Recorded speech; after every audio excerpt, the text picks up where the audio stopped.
21st June International Day of Yoga. Yoga, live life to its full potential. जैसा कि आप जानते हैं कि इंटरनेशनल डे ऑफ योगा हर साल 21 जून को मनाया जाता है। सन 2015 से लेकर ये मनाया जा रहा है। इसको यूनाइटेड नेशंस ने भी 21 जून को एक्सेप्ट किया है as International Day of Yoga, और ये इस साल हमारा 6th international Day of yoga आने वाला है। तो इस बार क्योंकि कोविड-19 की महामारी फैली हुई है, जो theme ministry of Ayush government of India ने इस डे के लिए बनाई है वो है yoga at home and yoga with family. तो हम इसमें एडवाइस ये दी गई है कि कोई मास गैदरिंग्स नहीं हो जिसमें महामारी के फैलने का इम्कानात हों। तो डायरेक्टरेट ऑफ ISM ने कई सारे इक़दाम उठाए हैं इस इंटरनेशनल डे ऑफ योगा को मनाने के लिए। उसमें सबसे पहला ये है कि ट्रेनिंग सेशंस टीवी पर चलाए जा रहे हैं, डिफरेंट चैनल्स पर 15 मिनट के वीडियो, 30 मिनट के वीडियो, रेस्पिरेटरी हेल्थ पर, इम्यूनिटी बूस्टिंग पर, लाइफस्टाइल डिसऑर्डर्स पर, मेंटल हेल्थ पर, इस पर वीडियोस चलाए जा रहे हैं। तो एक हफ्ते का प्रोग्राम ये चल रहा है। तो ये एक हिसाब से अगर समझा जाए तो ये पूरा एक वीक मनाया जा रहा है, इंटरनेशनल योगा वीक 14 तारीख से लेकर, और ये वीडियो चलाना शुरू हो चुका है। हमारी कोशिश है कि इन वीडियोस को ट्रांसलेट करना डोगरी और कश्मीरी में भी, ताकि यहाँ की जनता इसका ज़्यादा फ़ायदा उठा सकेगी। तो इसके अलावा डिजिटल प्लेटफॉर्म्स को यूज़ किया जा रहा है, Facebook, YouTube, Instagram, zoom apps के लिंक्स क्रिएट किए गए हैं हर डिस्ट्रिक्ट में। तो हम चाहते हैं कि ज़्यादा से ज़्यादा लोग इसके साथ जुड़ें। डायरेक्टरेट ऑफ ISM ने कई सारे लिंक्स क्रिएट किए हैं डिजिटल प्लेटफॉर्म्स पर, यूट्यूब पर, फेसबुक पर, इंस्टाग्राम पर और जूम ऐप पर। हम चाहते हैं कि ज़्यादा से ज़्यादा लोग इसके साथ जुड़ें और इसका फ़ायदा उठाएं। तो इसी वजह से हम चाहते हैं कि योगा घर घर तक पहुँचे थ्रू डिजिटल प्लेटफॉर्म इस साल, क्योंकि मास गैदरिंग्स हम कर नहीं सकते हैं। स्कूल एजुकेशन और हायर एजुकेशन डिपार्टमेंट के तालमेल के साथ हम एक कॉम्पिटिटिव प्रोग्राम भी चला रहे हैं, जिसमें कि जो बेस्ट वीडियोस होंगे इसके योगा की प्रैक्टिस के, उनको इनाम दिए जाएंगे। तो और अच्छे खासे इनाम इसमें दिए जाएंगे बच्चों को, स्कूल एजुकेशन के बच्चों को, हायर एजुकेशन के बच्चों को दिए जाएंगे। तो मेरी यही आखिर में यही अपील है जनता के साथ, सभी लोगों के साथ, कि इंटरनेशनल डे ऑफ योगा के साथ जुड़ें, डिजिटल प्लेटफॉर्म का पूरा फ़ायदा उठाएं। जो टीवी के माध्यम से हम कोशिश कर रहे हैं योगा को आप तक पहुंचाने की, उससे जुड़ें और योगा को अपनाएं, अपने डेली रूटीन में योगा को अपनाएं, ताकि हम अपनी इम्यूनिटी को बूस्ट अप कर सकें और बीमारी से बचाव कर सकें अपने आप को। यं ब्रह्मा वरुणेन्द्र रुद्र मरुतः स्तुन्वन्ति दिव्यैस्तवैः वेदैः साङ्गपदः क्रमोपनिषदैः गायन्ति यं सामगा ध्यानावस्थिततद्गतेन मनसः पश्यन्ति यं योगिनः यस्यान्तं न विदुः सुरः सुरगणः देवाय तस्मै नमः। नमस्कार, मैं doctor Ruhi department of ISM के द्वारा विश्व योग दिवस के उपलक्ष्य में आयोजित कार्यक्रम योग एट होम एंड योग विद फैमिली में आप सभी का स्वागत करती हूँ। योग फॉर रेस्पिरेटरी हेल्थ एंड योग फॉर इम्यूनिटी के कार्यक्रम के अंतर्गत कल हमने प्राणायाम के विषय में बताया था। आज उसी को आगे बढ़ाते हुए हम रेस्पिरेटरी सिस्टम को सशक्त करने वाली एक्सरसाइजेस के बारे में बताएंगे।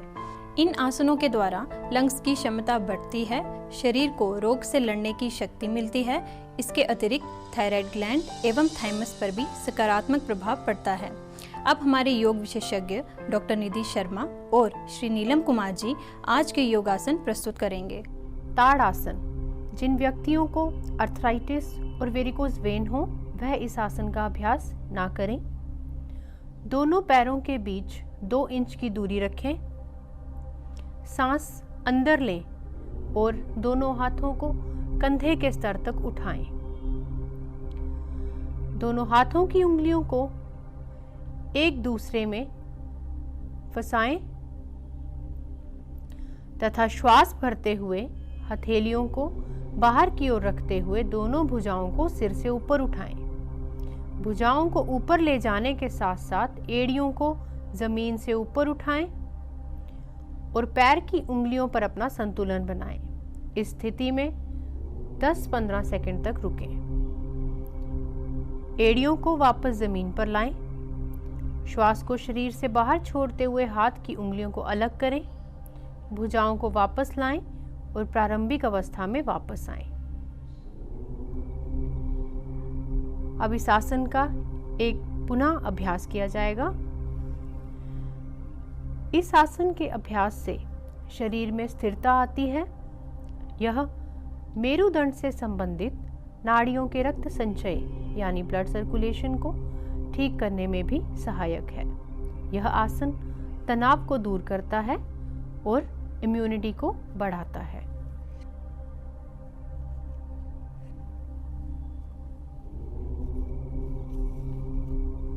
वृक्षासन आर्थराइटिस और चक्कर आने पर इसे ना करें। सर्वप्रथम दोनों पैरों में 2 इंच का अंतर रखें। आंखों के सामने किसी बिंदु पर ध्यान केंद्रित करें। श्वास को शरीर के बाहर छोड़ते हुए दाएं पैर को पकड़कर उसके पंजे को बाएं पैर की अंदरूनी जांघ पर रखें। एड़ी मूलाधार क्षेत्र अर्थात पेरिनियम से मिली होनी चाहिए।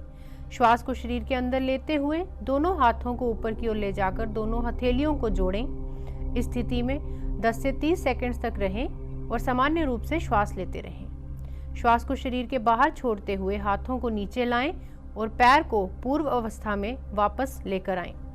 शरीर को शिथिल करते हुए इस आसन का अभ्यास पुनः बाएं पैर से करें। इस आसन को करने से तंत्रिका से संबंधित स्नायुओं के समन्वय और शरीर को संतुलित बनाने में अत्यंत लाभ मिलता है। इस आसन को करने से सहनशीलता, जागरूकता एवं एकाग्रता भी बढ़ती है। पाद हस्तासन हृदय संबंधी, डिस्क संबंधी विकार, उदर शोथ, हर्निया, अल्सर, चक्कर आने संबंधी रोग और ग्लूकोमा से पीड़ित लोगों को इसका अभ्यास नहीं करना चाहिए। सर्वप्रथम दोनों पैरों के बीच 2 इंच का अंतर रखें। धीरे धीरे श्वास को शरीर के अंदर खींचते हुए हाथों को ऊपर की ओर ले जाएं।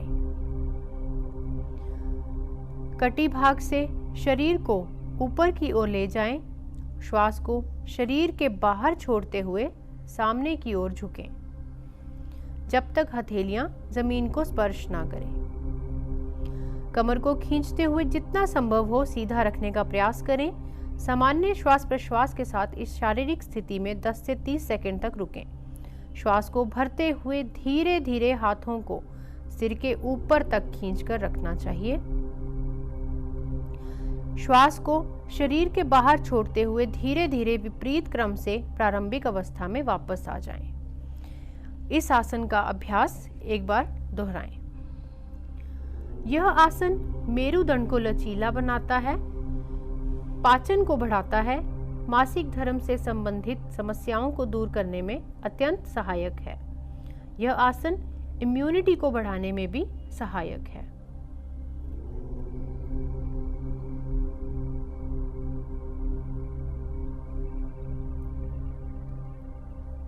अर्धचक्रासन चक्कर आने पर और उच्च रक्तचाप में इसका अभ्यास ना करें। दोनों पैरों के बीच 2 इंच की दूरी रखकर खड़े रहें।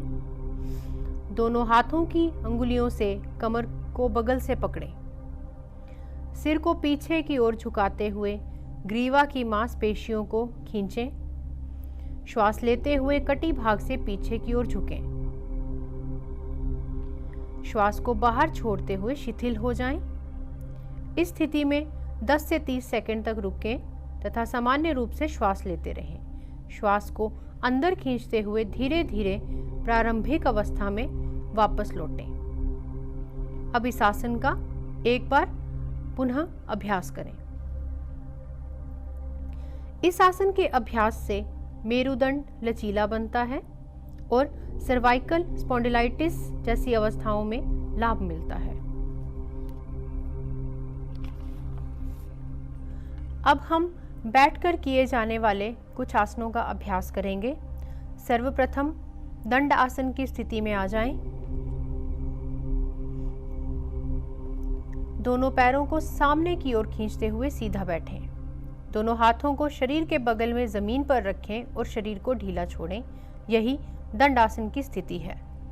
वज्रासन, जिन्हें घुटनों में दर्द हो एवं पाइल्स की समस्या हो वह इस आसन को ना करें। दाहिनी ओर थोड़ा झुककर दोनों हाथों की हथेलियां राइट साइड धरती से स्पर्श कराते हुए दोनों घुटनों को बाईं ओर से मोड़ते हुए दोनों एड़ियों पर नितंबों को रखते हुए बैठ जाएं। पाँव के अंगूठे आपस में मिले रहें और दोनों हाथों को घुटनों पर रखें। मेरुदंड को सीधा रखें और सामने की ओर देखते रहें।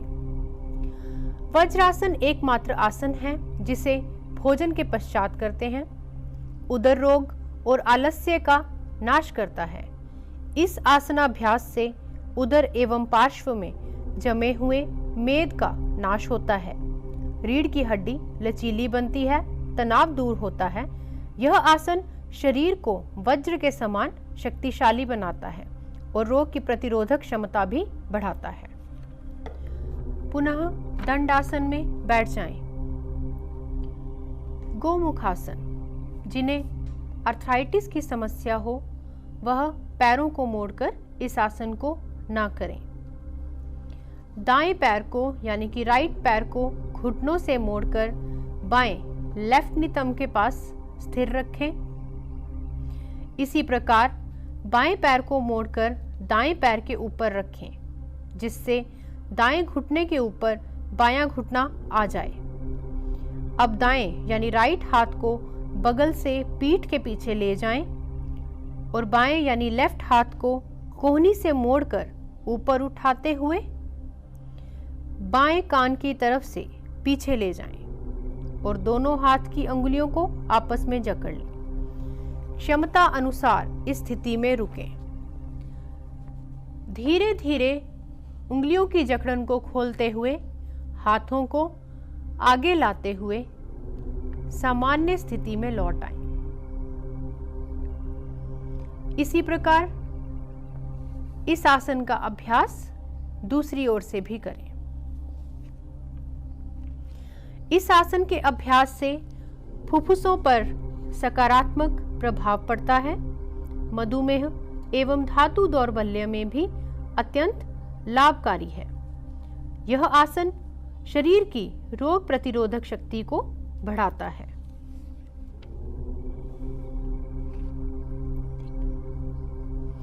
पुनः वज्रासन में बैठें। उत्तान मंडूकासन, आर्थराइटिस से पीड़ित व्यक्ति इस आसन का अभ्यास न करें। अंगूठों को सटाते हुए दोनों घुटनों को जितना अधिक हो सके फैलाएं।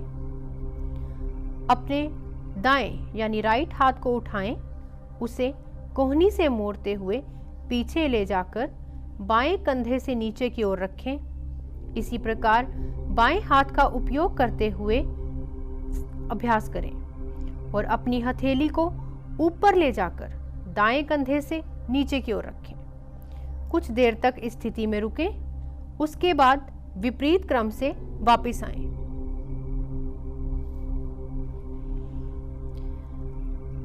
यह आसन फेफड़ों की कार्यक्षमता में वृद्धि करता है। पीठ दर्द और ग्रीवा की तकलीफ से छुटकारा भी मिलता है।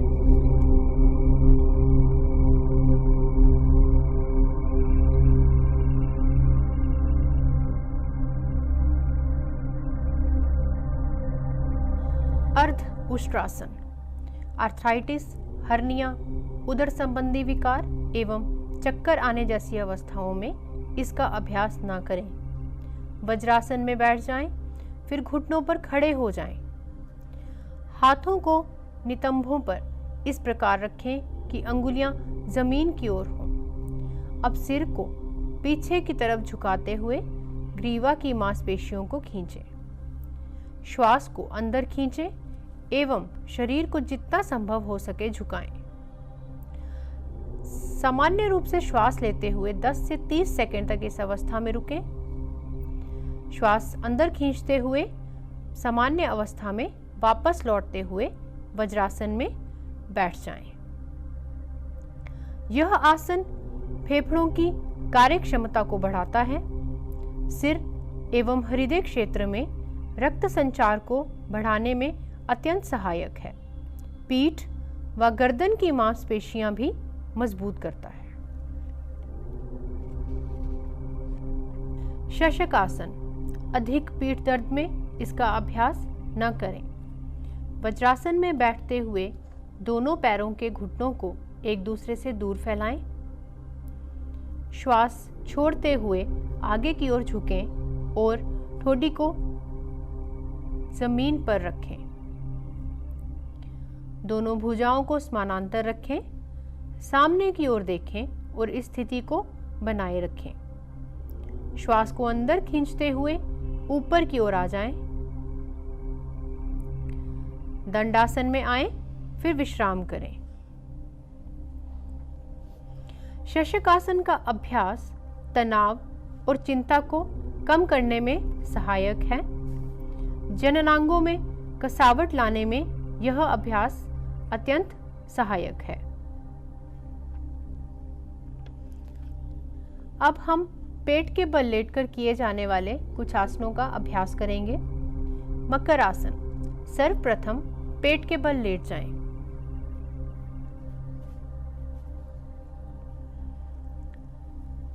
पैरों को एक दूसरे से दूर फैलाकर पंजों को बाहर की ओर रखें। दोनों हाथों को मोड़ते हुए बाईं हथेली पर दाईं हथेली रखें। तत्पश्चात सिर को दाईं अथवा बाईं दिशा में अपने हाथों पर रखें। आंखें धीरे धीरे बंद करें। पूरे शरीर को शिथिल होने दें। यह आसन तनाव एवं चिंता से संबंधित समस्याओं के नियंत्रण में लाभदायक है। यह आसन फेफड़ों की कार्य क्षमता को भी बढ़ाता है। गर्भावस्था और कंधों की जकड़न में इस आसन का अभ्यास वर्जित है। भुजंग आसन, जिन लोगों की उदर संबंधी सर्जरी हुई है और जो लोग हर्निया अल्सर से पीड़ित हों, वह इस आसन का अभ्यास न करें।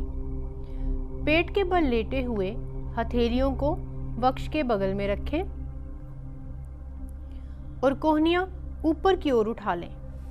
धीरे धीरे श्वास भरते हुए सिर और छाती को नाभि क्षेत्र तक ऊपर उठाएं। दोनों कोहनियों को समानांतर रखें और 10 से 30 सेकंड सामान्य श्वास प्रश्वास के साथ इस स्थिति में बने रहें। अब धीरे धीरे श्वास छोड़ते हुए अपनी पूर्व अवस्था में वापस आएं और इस आसन का एक बार पुनः अभ्यास करें। भुजंग आसन पीठ दर्द और श्वास नली से संबंधित समस्याओं को दूर करने में अत्यंत लाभदायी है।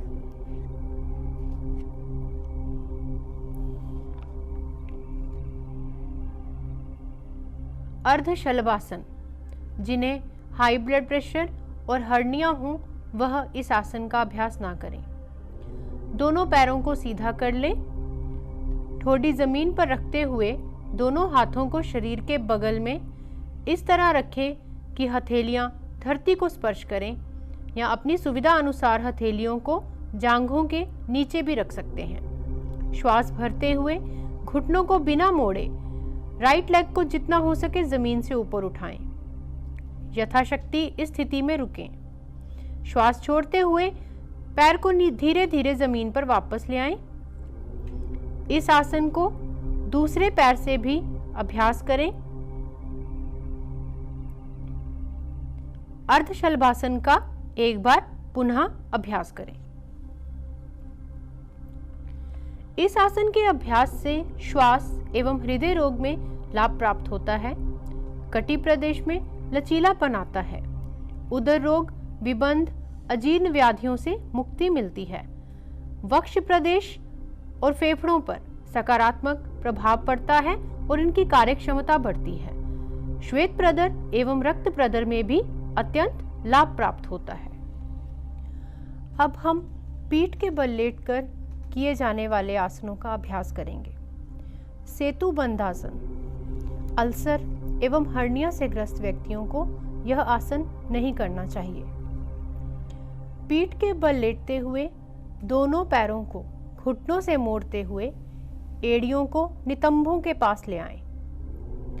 हाथों से पैर के टखनों को मजबूती से पकड़ें और घुटनों एवं पैर को एक सीध में रखें। श्वास अंदर खींचते हुए धीरे धीरे अपने नितंब और धड़ को ऊपर की ओर उठाएं और पुलनुमा आकृति बनाएं। इस अवस्था में 10 से 30 सेकंड तक रहें और सामान्य श्वास लेते रहें। अब श्वास बाहर छोड़ते हुए धीरे धीरे मूल अवस्था में वापस आएं।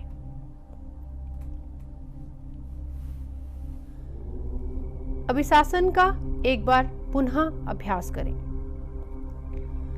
यह आसन अवसाद यानी डिप्रेशन एवं चिंता से मुक्त करता है। यह फेफड़ों की कार्य क्षमता को भी बढ़ाता है। यह आसन कमर के निचले हिस्से की मांसपेशियों को मजबूत बनाता है।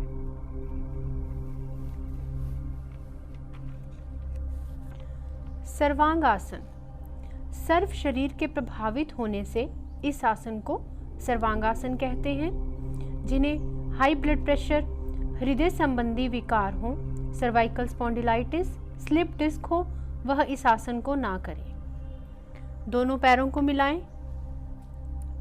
दोनों हाथ जमीन पर कमर के अगल बगल में इस प्रकार रखें कि हथेलियां जमीन से स्पर्श करें। धीरे धीरे श्वास भरते हुए पैरों को जमीन से 90 डिग्री तक उठाएं। पैर समकोण तक उठाने के पश्चात दोनों हाथों की कोहनियों को मोड़ते हुए हाथों से सहारा देते हुए कटी प्रदेश को ऊपर उठाएं। इस स्थिति में अपनी क्षमता अनुसार रुकें। अब धीरे धीरे कटी भाग को भूमि पर टिकाकर श्वास छोड़ते हुए पैरों को जमीन पर ले आएं और विश्राम करें। इस आसन के नियमित अभ्यास से संपूर्ण शरीर स्वस्थ रहता है। थायराइड ग्लैंड और थाइमस ग्लैंड हृदय, फेफड़ों पर सकारात्मक प्रभाव डालते हुए यह आसन इन सब की कार्य क्षमता में वृद्धि करता है। लो बीपी, पाचन संस्थान, रक्त विकार एवं प्रमेह आदि में लाभ देकर एकाग्रता एवं इम्यूनिटी को बढ़ाता है। हल आसन। इसमें आकृति हल के समान बनती है। लोअर बैक एक, हर्निया, हाई ब्लड प्रेशर से पीड़ित व्यक्ति इसे ना करें। दोनों पैरों को आपस में मिला लें। दोनों हाथ शरीर के बगल में रहेंगे। हथेलियां जमीन की ओर रखें। श्वास भरते हुए अब पैरों को समानांतर उठाएं एवं सर्वांगासन की स्थिति से होते हुए पैरों को पीछे की ओर सिर की तरफ ले जाएं। पैरों के पंजे जमीन को स्पर्श करें। अब हाथों से पैरों के पंजों को स्पर्श करें। श्वास सामान्य कर लें। अब श्वास छोड़ते हुए धीरे धीरे पहले हाथों को फिर पैरों को वापस लाते हुए पूर्व स्थिति में लौट आएं। यह आसन हृदय, पीठ एवं फेफड़ों को बल प्रदान करता है। रक्त का पूर्ण संचार कर रक्त की शुद्धि करता है। कब्जनाशक है। शरीर में दृढ़ता प्रदान करने में अत्यंत सहायक है।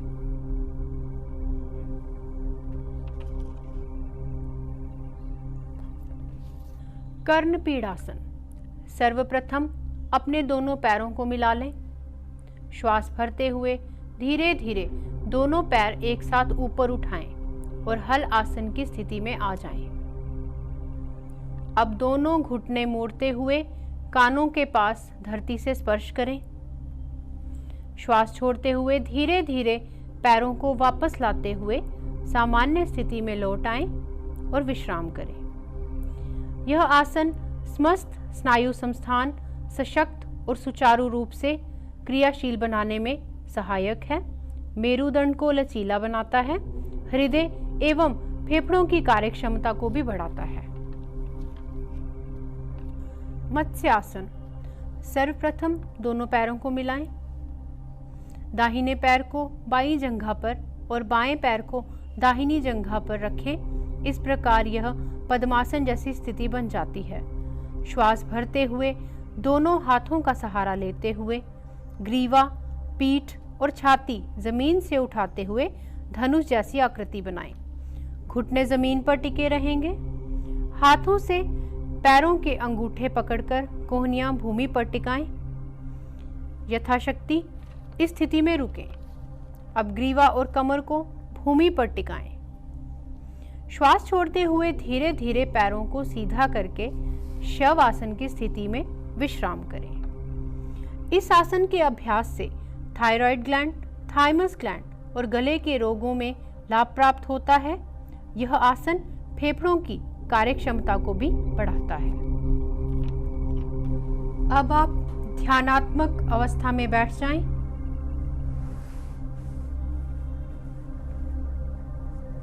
और अपने नेत्र बंद करें। गहरी श्वास भरकर ओम का एक लय के साथ ध्वनि पूर्वक 3 बार उच्चारण करें।